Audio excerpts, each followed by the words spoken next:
Bonjour et bienvenue au Jardin de la Valette. Je m'appelle Sylvain Couder, je suis maraîcher bio-intensif sur petite surface. Aujourd'hui, c'est fin juin, il fait chaud, il commence à faire très chaud même dans les serres. Donc on va parler des techniques, les moyens qu'on utilise pour baisser la température dans nos serres. Donc on va voir ça tout de suite si ça te passe en haut sur le toit.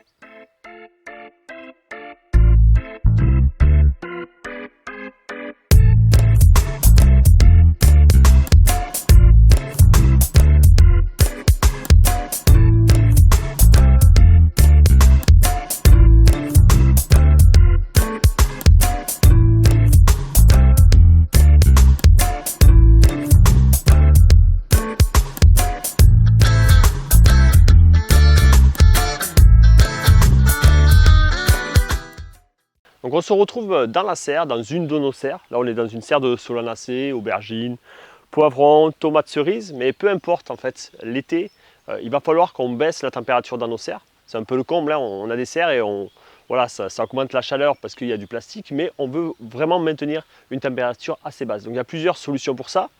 Les ouvrants, ça c'est la première chose, ouvrir vos serres. Donc nous elles sont équipées d'ouvrants latérales, c'est-à-dire que les côtés, on peut le voir, montent. Là ce qu'il y a c'est des brise-vents, donc c'est des filets verts, c'est pas de l'ombrage. Ça peut paraître comme du filet d'ombrage, mais là c'est vraiment du brise-vent pour éviter qu'il y ait des vents trop forts dans nos serres. Donc les ouvrants sur les côtés, ça c'est un premier point. Les ouvrants au feuillage, les ouvrants au pignon, ça c'est différentes façons d'aérer une serre, c'est le premier élément pour faire baisser la température. Le deuxième élément qui est utilisé sur la ferme, c'est ce qu'on appelle le blanchiment ou l'ombrage des serres. Et là, on a deux techniques qu'on utilise. On a sur le pignon un filet d'ombrage. Là, c'est de l'ombrage 45-50% qui lui va prendre que le pignon. Il prend que le pignon parce que le filet n'était pas assez large, tout simplement.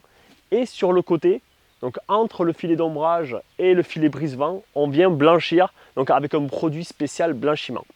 Dans tous les cas, que vous utilisez du filet d'ombrage ou du blanchiment, il faut vraiment que toute votre serre soit entièrement blanchie et les deux solutions sont possibles. Ce qu'il faut savoir lorsqu'on utilise un filet d'ombrage ou du blanchiment, c'est toujours à l'extérieur parce que ce qu'on recherche, c'est faire baisser la température et c'est pas créer de l'ombre. Si vous vous rendez peut-être pas compte, mais là je suis à l'ombre en fait. Je suis vraiment à l'ombre quand on va à l'extérieur, quand on rentre, on sent vraiment cette ombre, on a 50% d'ombre, que ce soit grâce au blanchiment ou au filet d'ombrage. Donc c'est toujours à l'extérieur de la serre qu'on applique le filet ou le blanc parce qu'on veut casser les rayons du soleil qui pénètrent dans la serre et donc on diminue la quantité de chaleur qu'il y aura dans la serre. Donc vraiment l'ombrage c'est capital. Nous on a commencé à mettre les filets cette année mi-mai et on a blanchi mi-juin. Donc suivant les régions ça peut commencer plus tôt, plus tard. Attention à trop tard parce qu'après si vous blanchissez ça ne va pas avoir le temps de se laver avec les pluies d'automne, mais ça dépend vraiment de la température qu'ils vont annoncer. Au-delà de 25 degrés extérieur, il faut blanchir ou mettre un fil d'ombrage sur vos serres, c'est capital. Ça se fait sur quasiment tout le territoire en France. Il y a peut-être dans le nord de la France ou encore il y a des endroits où on ne blanchit pas, où on ne met pas d'ombrière sur les serres. De manière générale, il faut toujours le faire. Et que ce soit sur des serres à plant, sur des petites serres ou des grands tunnels, il faut toujours appliquer soit de la peinture, soit un filet pour baisser cette température. Donc c'est capital à cette date-là d'avoir quelque chose qui nous protège. Et là, les cultures se portent vraiment mieux lorsque vous ombrez. Il faut savoir que au-delà de 28, 29, 30 degrés dans une serre, et vous allez avoir beaucoup de pertes de coulure de fleurs, notamment sur l'aubergine, sur la tomate. Vous risquez d'avoir des fleurs qui coulent, c'est-à-dire que vos fleurs en fait, avortent et vous n'aurez pas les fruits derrière. Donc vraiment, le blanchiment et baisser la température, c'est capital. Donc ça, c'était le deuxième point pour baisser la température. Donc d'abord, l'aération. Deuxièmement, l'ombrage. Et la troisième solution, qui est peu utilisée dans nos serres. Bon, indirectement on l'utilise, je vous explique comment. C'est l'aspersion ou la brumisation, exactement, c'est la brumisation normalement. Donc la brumisation, c'est apporter de l'humidité, augmenter l'humidité dans les serres pour faire baisser la température. Donc il y a deux solutions pour ça. Soit on a un système de brumisation, donc ça c'est les systèmes qui sont assez coûteux, ce qu'on appelle les frog systems. Donc ça c'est des grosses machineries à mettre en place, qui sont très coûteux, qui sont peu utilisées sur les petites fermes.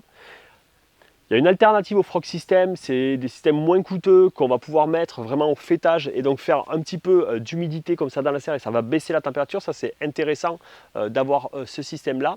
Sinon, vous pouvez utiliser l'aspersion que normalement vous avez déjà dans vos serres, donc l'aspersion qui est présente. Et là, on va faire des cycles très courts aux heures les plus chaudes de la journée, c'est-à-dire 11 heures, 13 heures et 15 heures par exemple. Vous allez faire des micro-cycles comme ça de 1 minute par exemple ou 2 minutes. L'idée c'est de ne pas arroser la serre, c'est pas de l'irrigation.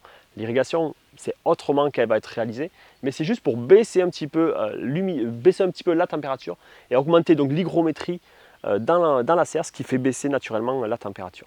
Donc voilà, c'est ça les trois éléments qu'on a pour réduire les températures dans les serres. Donc faites bien attention à ça l'été, de gérer correctement ces températures. Donc voilà, on arrive au terme de cette vidéo sur la gestion de la température dans les serres. Si vous voulez en savoir plus, on crée une newsletter tous les mois avec vraiment les points clés du moment, mois par mois. C'est moi qui écris cette lettre et donc je la diffuse tous les mois. Il suffit de s'inscrire dans le lien qui est en dessous, newsletter, et là vous la recevrez donc dans votre boîte mail. C'est quelque chose qui est un peu plus informel et un peu plus complet que les vidéos qu'on fait sur YouTube. Donc voilà, si vous voulez en savoir plus, c'est juste en dessous. Sinon, à très bientôt pour une autre vidéo.